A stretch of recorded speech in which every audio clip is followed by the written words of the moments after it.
está começando a fazer efeito. Vamos. Deus, em nome de Jesus, Senhor, nós te damos graças. Amém, Senhor. Senhor, nesse dia tão cansativo, nesse dia que fizemos tantas coisas, nós lançamos sobre o Senhor o nosso cansaço e pedimos, ó Deus, que o nosso coração e a nossa mente estejam voltadas apenas para a sua palavra. Amém, Senhor. Apenas para aquilo que o Senhor quer falar, para aquilo que o Senhor quer fazer. Amém, Pai. Deus, reforço que só o Senhor é o Deus desse grupo. Amém, e o seu Espírito Santo tem total liberdade aqui. Amém, Senhor. Por isso, Deus, no poderoso nome de Jesus, usa, Senhor, as nossas vidas, Amém, usa a vida da Sandra, Amém, que Senhor. cale, Senhor, a voz do nosso eu, que apenas o Espírito Santo tenha liberdade aqui. Amém, Senhor. Fala conosco, em nome do seu Filho amado, Jesus. Amém. Amém. Louvado seja Deus. Então, meninas, como a gente estava, como eu tinha dito, né? Eu comecei a leitura desse capítulo com a Lucila só. Então eu não vou ler de novo, né? Porque tá lá no videozinho. E a leitura é leitura bíblica. Então eu vou contextualizar rapidinho e já vou seguir para a explicação.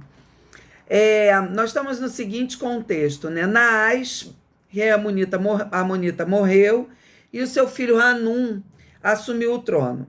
Davi fez com Naás, com Hanum, aquilo que ele fez com Mefibosete, que foi filho de Jonatas e neto de Saul. Gente, essa contextualização também está lá na minha gravação, então eu vou partir para frente, tá? Aqui nesse capítulo, no capítulo 11, o narrador faz uma pausa de todo o reinado de Davi, das suas batalhas.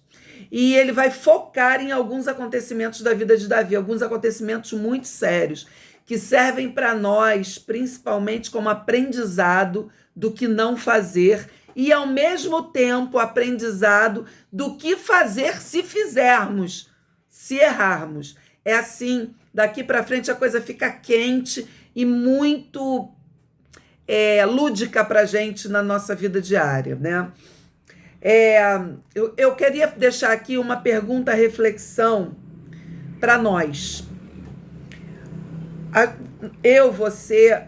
Você acha que poderia, em algum momento da sua vida, a sangue frio, planejar a morte de alguém? Você acha que algum dia vai assassinar alguém? Às vezes eu quero assassinar o Simba.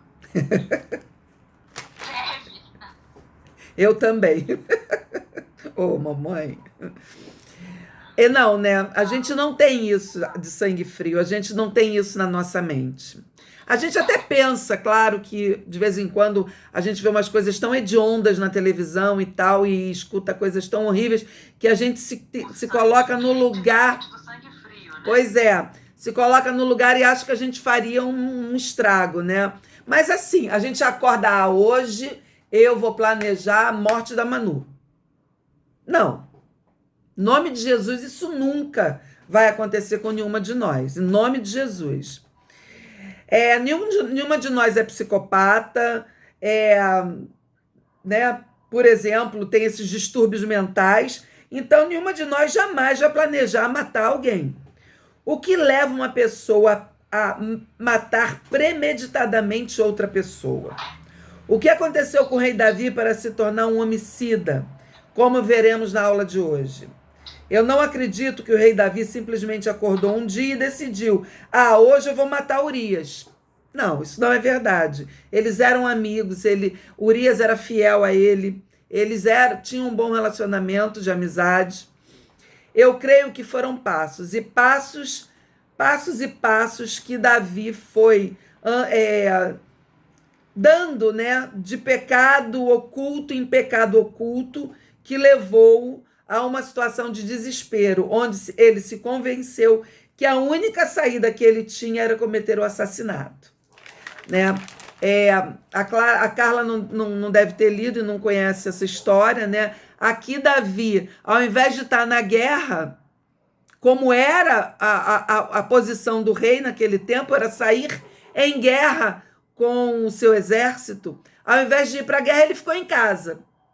E ele ficou em casa e um dia ele acorda, chega na varanda e ele dá de cara com Betseba, que contam que era uma mulher lindíssima. Ele dá de cara com Betseba tomando banho. E ao invés dele, né, se desviar daquele olhar, ele se permitiu a corrupção entrar nele, a corrupção da carne, e ele mandou chamar Betseba, que era casada com Urias, o Etita, e eles tiveram relações e ela engravida. Ela engravida e ele, desesperado, manda chamar Urias da guerra, né, para que Urias dormisse com ela, para botar na conta de Urias o neném. Urias, que era um homem com uma hombridade impressionante, ele não aceitou dormir, ter as benesses daquela folga e dormir com a sua esposa enquanto os amigos, os companheiros dele estivessem em guerra. Ele não aceitou isso moralmente e ele não dormiu com a esposa. E aí Davi embriaga Urias para que ele, embriagado, vá lá e faça. Ainda assim, Urias dormiu no corpo da guarda e não coabitou com a esposa. Então, a gravidez não ficou na conta do Urias. Davi, o que faz? A única maneira é Urias morrer, porque aí ele não pode dizer que o filho não é dele. Então, Davi manda por Urias, de volta na guerra, uma carta dizendo que era para que Joabe botasse Urias na linha de frente, sozinho, e recuasse. E aí o que aconteceu? Urias foi morto. Então Davi, além de adúltero, Davi agora se torna homicida. Então, isso tudo pecado oculto. Ficou entre ele e Betseba. O que levou a uma situação de desespero, onde ele se convenceu que a única saída que ele tinha era cometer o assassinato. Davi tinha acabado de receber pelo profeta Natã, lembram lá no capítulo 7? Onde lhe foi revelado que Davi era o rei escolhido, o ungido, o que teria sua descendência conhecida por toda a terra, que ele continuaria com a semente de Abraão e que de sua descendência viria o Filho de Deus, Jesus. Já no primeiro capítulo, vemos o primeiro passo, no primeiro versículo, desculpa, vemos o primeiro passo que ia levar Davi ao pecado, à morte. Qual foi esse passo? Davi estava em casa, sem fazer nada, estava onde não deveria estar. O correto a ser feito era acompanhar a sua tropa na guerra. Ele ficou no lugar errado, na hora errada. Isso a gente tem que ter um cuidado enorme na vida da gente. Aonde a gente vai estar na hora que a gente tem que estar. Sem dúvida, esse foi o primeiro passo que o levaria a pecar. Esse é o primeiro passo que nos faz pecar. É o primeiro passo que torna a nossa vida perigosa para que a gente peque, que nos traz perigo para que a gente peque. Isso é importante. Estar com a mente vazia, estar sem servir ao rei, estar sem servir ao Senhor. A Bíblia sempre nos deixou, na Bíblia, né, ela sempre deixa muito claro que quando estamos com as nossas mentes ocupadas no nosso ministério, com a nossa mente no serviço ao Senhor, é muito mais fácil que vençamos o pecado ou qualquer outra tentação. Para isso, porque não há espaço para isso. Como no ditado popular, mente vazia é a oficina do diabo. E isso é uma verdade absoluta. Muitas vezes, quando estamos sozinhos em casa, sem fazer nada, para onde vão os nossos pensamentos? Estar sem fazer nada pode ser um grande perigo. Estar com a oficina vazia pode ser um grande perigo. Este foi o primeiro passo que Davi deu para o ato de homicídio. Parece um passo pequeno, mas Davi estava onde não deveria estar. Davi deveria estar na guerra e não estava. No versículo 3, vemos que o segundo passo que o levará o rei Davi a se tornar um homicida. O segundo passo foi o fato de Davi não desviar o olhar.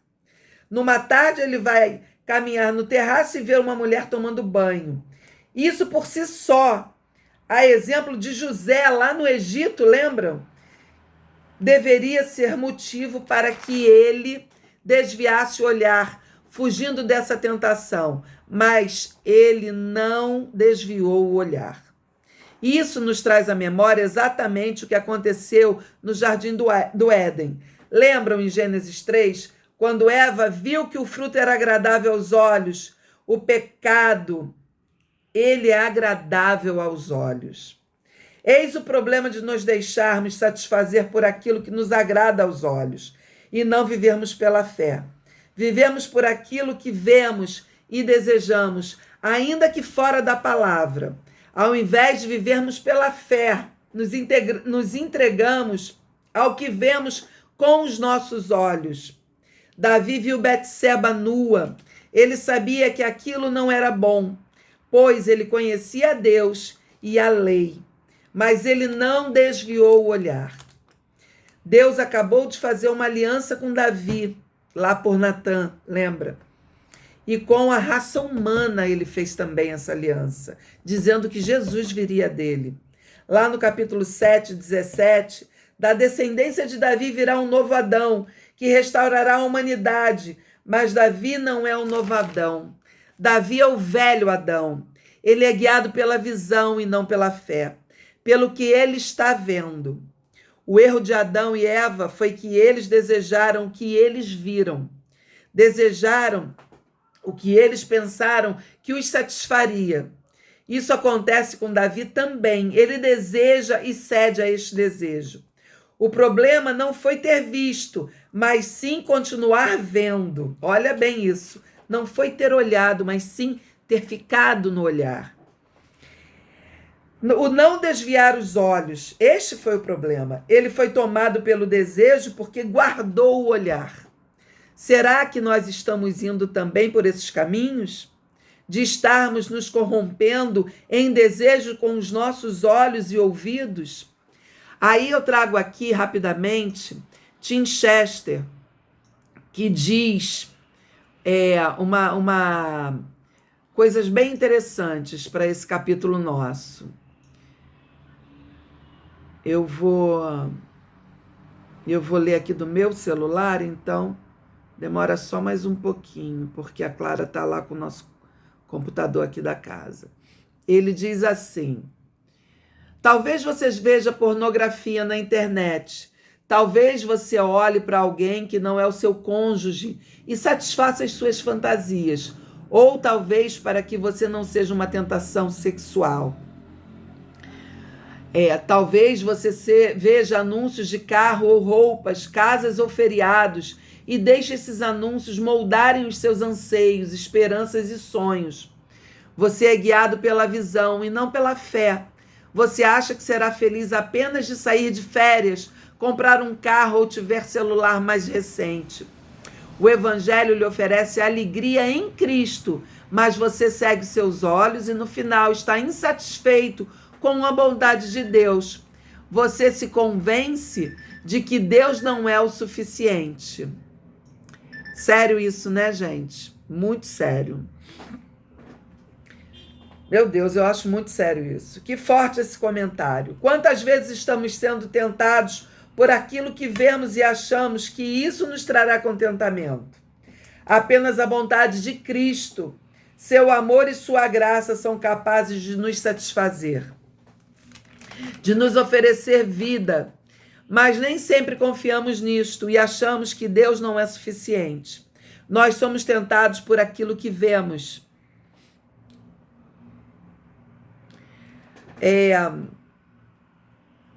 Isso é um perigo. Podem me sinalizar se vocês estão me ouvindo? Então, né? Tá. Mas isso é um perigo. O que nós temos visto? Quais... Sandra, está travada. Tá. Deixa eu ver aqui.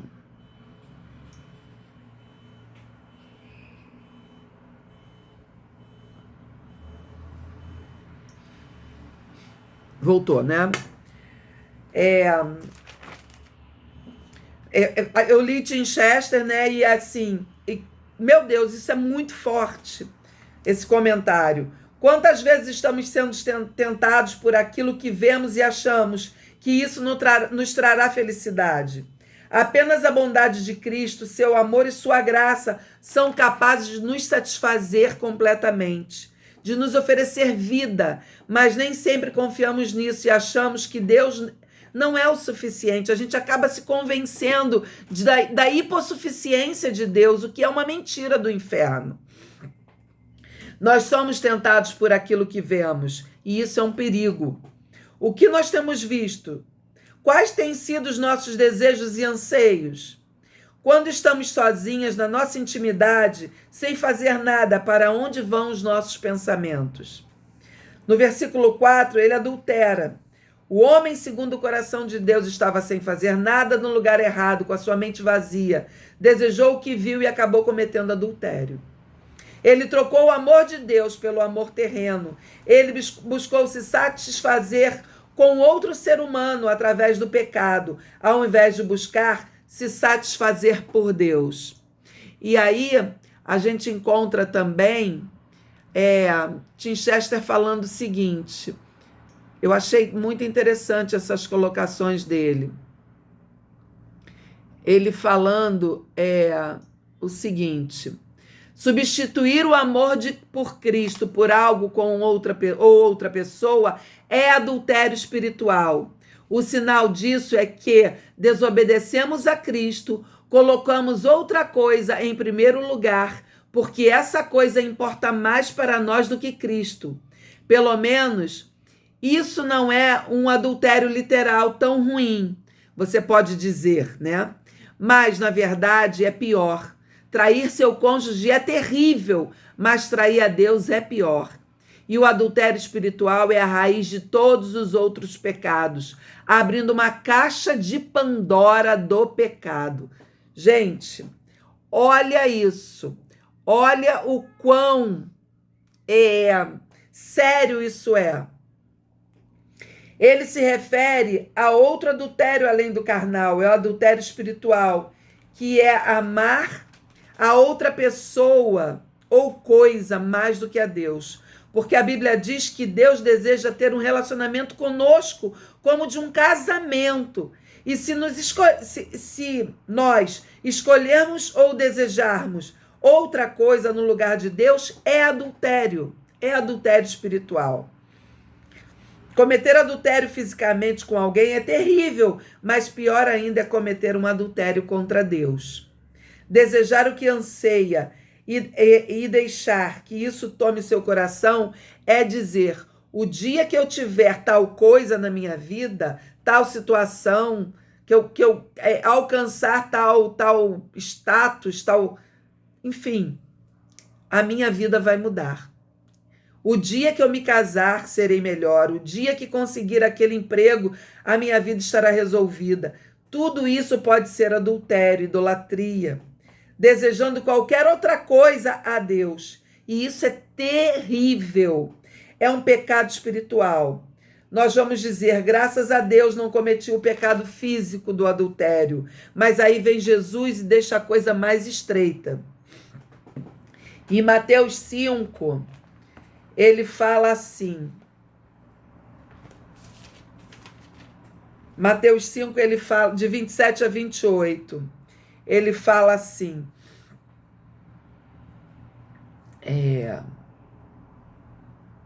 Vocês ouviram que foi dito, não cometa adultério, mas eu lhes digo, quem olhar para uma mulher e desejá-la, cometeu adultério no seu coração. Olha bem isso, o olhar. Quem já teve esse olhar de desejo por coisa, ou pessoa, ou situação? Felipe Breder, que é aquele pastor que eu sigo, eu gosto muito das coisas que ele coloca, diz assim: vocês ouviram o que foi dito, não cometa adultério. Ele disse o seguinte: talvez seu cônjuge não seja tudo o que você esperava que fosse, e então você procurou em outro lugar. Talvez o estado de solteiro tenha se tornado mais do que você achava que poderia suportar, especialmente quando viu amigos se casando. Então agora você se convenceu que tem direito ao que todo mundo tem. Ou talvez você não tenha ideia de como acabou aonde está, mas aqui você está em adultério. É muito sério, é muito sério, é muito sério isso. O terceiro passo, no versículo 5, a gente vê o terceiro passo que Davi deu: ocultar o pecado. Davi fez de tudo para ocultar o pecado. Ele quis empurrar em Urias a gravidez, mas ele foi muito honrado e se negou a ir para casa. Urias fez o que Davi deveria ter feito. Davi o embriaga, mas ainda assim o caráter de Urias não se corrompe. Davi entra em desespero. E aqui eu deixo uma reflexão. Quanto mais ocultarmos o pecado, mais próximas ficamos de pecados maiores e da perdição. No versículo 15, ele manda matar Urias. Davi deu uma ordem expressa de assassinato com crueldade e por traição. Lembram da pergunta que fiz no início lá da aula hoje? Você acha que em algum dia da sua vida seria capaz de matar ou mandar matar alguém? Ninguém aqui pensa nisso, não é verdade? Todo mundo disse não, né? Vocês acham que algum dia vocês vão trair seus cônjuges, namorados, noivos? Você acha que algum dia você seria capaz de assaltar? Será que algum de nós algum dia seria capaz de atos pecaminosos nesse nível? Davi não estava a um passo do assassinato. Como Tim Chester mostra, ele estava a 4 passos do assassinato. Mente vazia, um olhar maldoso, sem desviar esse olhar. Tentar ocultar o pecado, o adultério, né? E ele entra em desespero e ele mata. Ele estava a 4 passos. Todo ser humano pode cometer pecados, sem dúvida alguma. Jesus levou com ele os nossos pecados, mas isso não nos impediu de, por nosso livre-arbítrio, nós pecarmos, né? Então, todos nós somos passíveis de erro, de pecados. Existe algum pecado na sua vida, na minha vida? Pecado oculto. Esse é o primeiro passo para a nossa destruição. Eu pergunto para reflexão. Primeiro, qual é o meu pecado oculto? Segundo, como que a gente esconde isso dos outros? Terceiro, há algum tempo você está se escondendo?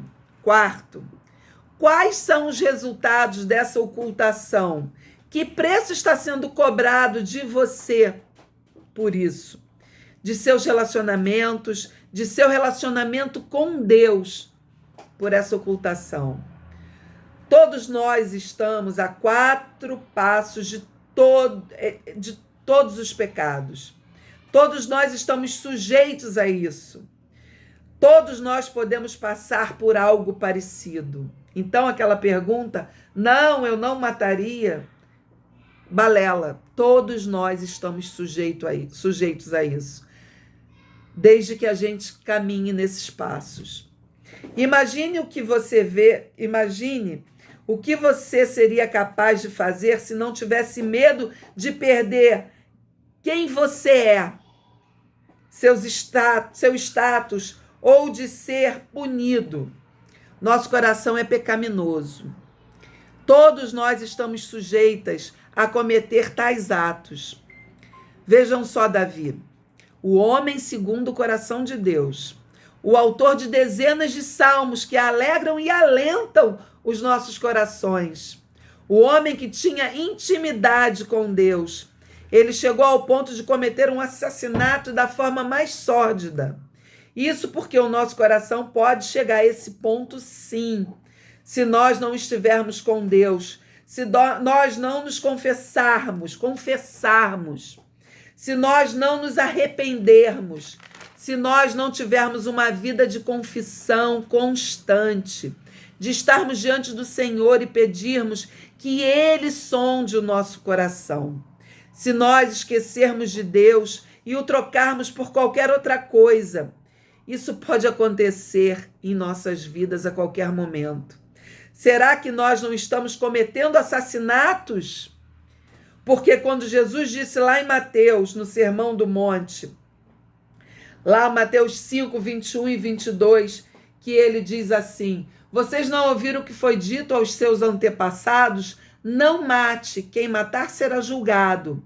Mas eu lhes digo, qualquer que ficar com raiva do seu irmão será julgado. Quem disser ao seu irmão, você não vale nada, será julgado pelo tribunal. Quem chamar o seu irmão de idiota estará em perigo de ir para o fogo do inferno. Ele está dizendo aqui que se nós nos irarmos com alguém, estamos cometendo assassinato com esse alguém. Novamente, eu chamo Latin Chester, que colocou assim com muita sabedoria. Qual é o seu pecado secreto? Como você esconde isso dos outros? Há quanto tempo está escondendo? Quais são os resultados dessa ocultação? Que preço você está cobrando de você e dos seus relacionamentos, do seu relacionamento com Deus? Pode não ser assassinato, mas o pecado pode levá-los por caminhos que você nunca sonhou em trilhar. Ninguém decide um dia ter um caso. Ninguém decide um dia roubar de sua empresa.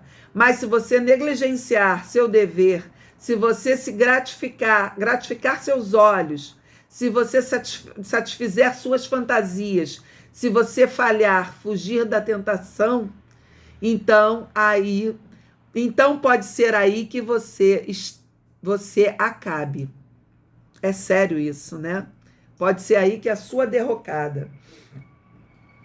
Se negarmos nosso dever, se gratificarmos nossos olhos, se tentarmos satisfazer as nossas próprias necessidades, se tentarmos ocultar nossos erros, poderemos chegar no lugar do rei Davi. E aí perguntaremos, como vim parar aqui? Se alguém que está aqui assistindo essa aula, alguma de vocês aqui hoje, está se perguntando como eu vim parar aonde estou, assim como o rei Davi, você percorreu por passos e chegou a um lugar da sua vida onde você não quis estar. Há uma mensagem da graça para você. A história vai nos mostrar que sempre há uma mensagem da graça em seguida. Primeiro passo para alcançar a liberdade, para alcançar a graça e sair de onde você está, é ser exposto à palavra de Deus. Nós precisamos muito, muito ser expostas à palavra de Deus. A palavra de Deus precisa dominar o nosso coração, precisa rasgar o nosso coração. E é só a palavra de Deus que pode nos limpar do pecado, pode transformar a nossa mente, fazer a metanoia na nossa alma, para que a gente não cometa todos esses pecados, inclusive aqueles ocultos, que a gente precisa confessar. Mas isso vai ser a aula de amanhã, que eu vou falar muito sobre confissão de pecados. Ainda dá tempo de falar rapidinho, vamos lá. Manu. Sensacional. Sensacional, muito real, né? Davi, quando ele adultera, ele trai muitas pessoas ao mesmo tempo, né? Ele trai o reino, ele trai o amigo e ele trai a Deus, né? E no adultério hoje ainda é assim, né? Quando a gente trai o nosso marido, a gente trai a sociedade, a gente trai ele e trai a Deus, né? Porque existe uma promessa sobre ti. Então, é um pecado, né? É um ato com muitos pecados. Então, e assim, né? No de repente, a gente precisa vigiar o tempo todo. Né? É no oculto. Às vezes tudo começa pelo... Eu falo que só tem um jeito da gente não fazer besteira, não criar oportunidade.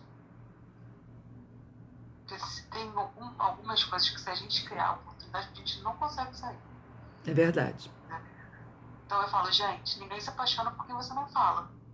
É verdade. Você pode achar alguém muito bonito, mas você só vai achar bonito. Daí você desenrolar alguma coisa, você precisa desenvolver um diálogo, um contato, E é aí que a gente precisa vigiar, entendeu? Então eu sempre falo, foge da aparência do mal, sabe? Sujeitai-vos a Deus, resistir ao diabo e ele Amém. fugirá de vós. Não inverter essas ordens, porque eu sou fraca, eu sou limitada. E reconhecendo isso, eu preciso evitar a oportunidade. É reconhecendo isso que você é forte. Né? Porque se criar oportunidade, depois para sair, aí a gente cria muito problema.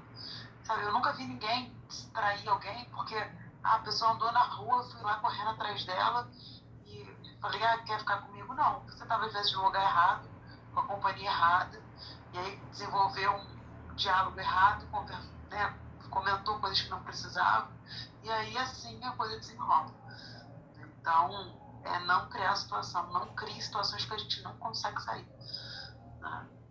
E o adultério, ele consegue envolver muitas coisas, sabe? Destruir muitas coisas através dele. Muitos assassinatos, né? São muitos assassinatos. Muitos Então, assassinatos. a gente precisa vigiar o tempo todo e ninguém tá livre disso. Né? Não. Ninguém tá livre disso. Não precisa ser bonito, não precisa ser feio.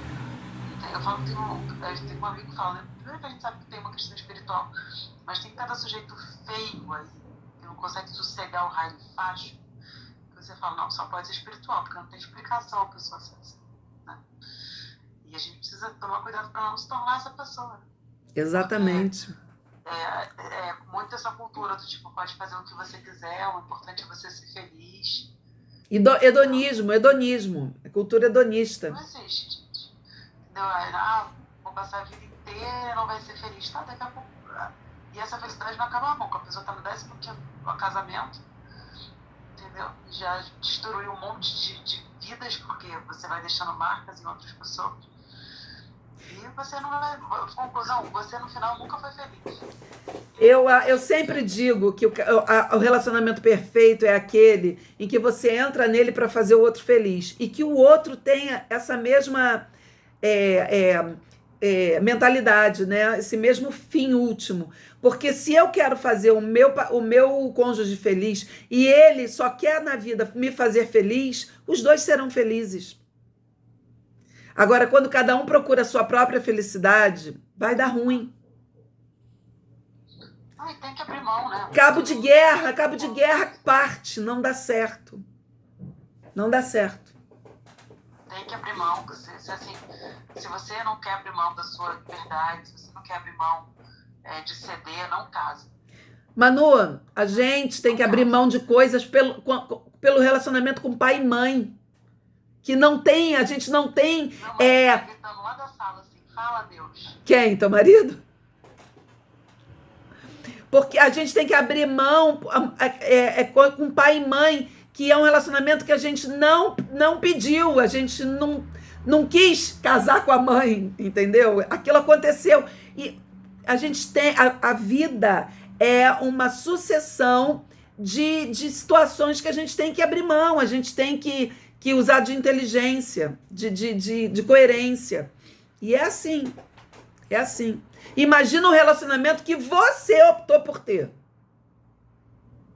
E o pior, diante de Deus, isso é muito grave, isso é muito sério. Eu falo pro meu marido, até que morte nos separe. Eu falei pra ele, cuidado. Cuidado. Né, Antônio? Mas sabe, é muito sério isso, muito sério. E é isso, gente, tá quase caindo.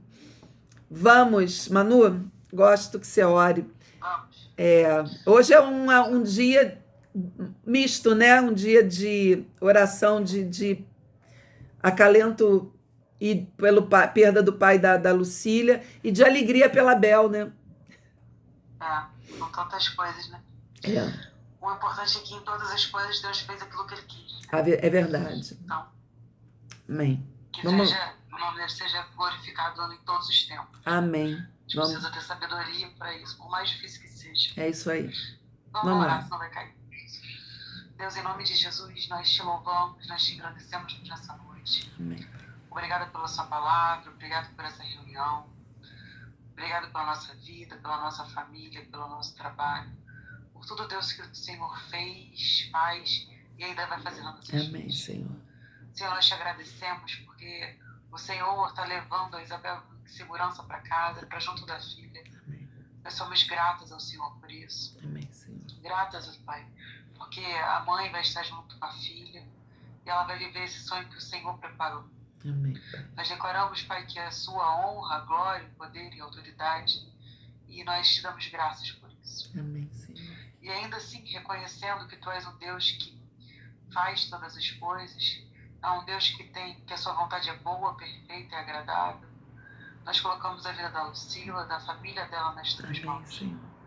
Pai, hoje ela sentiu uma dor insuportável, uma dor incalculável, uma dor que só o Senhor sabe a intensidade.